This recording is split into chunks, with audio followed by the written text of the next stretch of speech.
বাবা, বলছি যে 2000 টাকা দাও তো আমাকে। 2000 টাকা কি করবি তুই? আরে কটা বই কিনতে হবে আর কিছু ফর্ম ফিল আপ করার আছে, আর মা কিছু লটকনের জিনিস আনতে বললো। এই তো 2 দিন আগে লটকনের বাজার করে নিয়ে এলাম রে। আমি অত জানি না, মা আমাকে বললো আনতে, তাই তোমাকে বললাম। কই তোর মাকে ডাকতো। মা নেই বাড়িতে। কোথায় গেল আবার তোর মা? ওই ঘোষ কাকুদের বাড়ি গেল। বেশ, মা আসুক তোর, তারপরে তোকে টাকা দিচ্ছি। মা আমাকে নিয়ে এসে রেখে দিতে বলেছে বাড়িতে। তোর ফর্ম ফিল আপ করতে কত লাগবে বল, আমি দিচ্ছি তত টাকা। না, তুমি আমাকে 2000 টাকা দাও। কেন বলতো? আর এত উত্তেজিত হয়ে পড়ছিস কেন তুই? আরে না না, মানে মা আমাকে নিয়ে এসে রাখতে বলেছে, তো এবার যদি না নিয়ে আসি তখন মা আমাকে বকবে।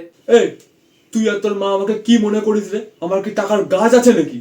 যদি মনে করতাম তাহলে কি চাইতে আসতাম নাকি তোমার কাছে? কি বললি তুই? না না, কিছু না, তুমি টাকা দাও না আমাকে। তুই তোর মাকে ফোন করে আগে বাড়িতে ডাকতো। ফোন নিয়ে যায়নি মা। ধুর বাবা, তোর মাকে যে ফোনটা কি জন্য দেওয়া হয়েছে কে জানে। তুমি টাকা দাও তো, দেরি হয়ে যাচ্ছে, সাইবার ক্যাফেটা আবার বন্ধ হয়ে যাবে। এই নে ধর। হ্যাঁ, থ্যাংক ইউ বাবা, আসি আমি। হ্যাঁ, কোথায় চললি তুই? আমি ডিমের চপ এনেছি, আগে খেয়ে তারপরে যাবি যেখানে যাবি। কেলো করেছে।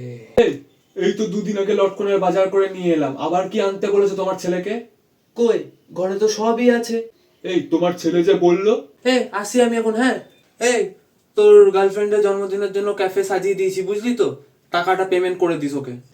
এই জন্য তুই টাকা চাইছিস আমার কাছ থেকে?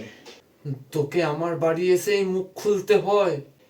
বাড়িতে কি হচ্ছে কি কেউ কি আমাকে বলার প্রয়োজন বোধ করবে একটু? আজ তোমার ছেলের একদিন কি আমার একদিন। না বাবা, প্লিজ, না না। 1 নম্বরে বোধা পাঠা কথা করে। ওরা কেন বুঝেছি তোকে রাত বেরাতে জলে নিয়ে আলো স্বপ্নে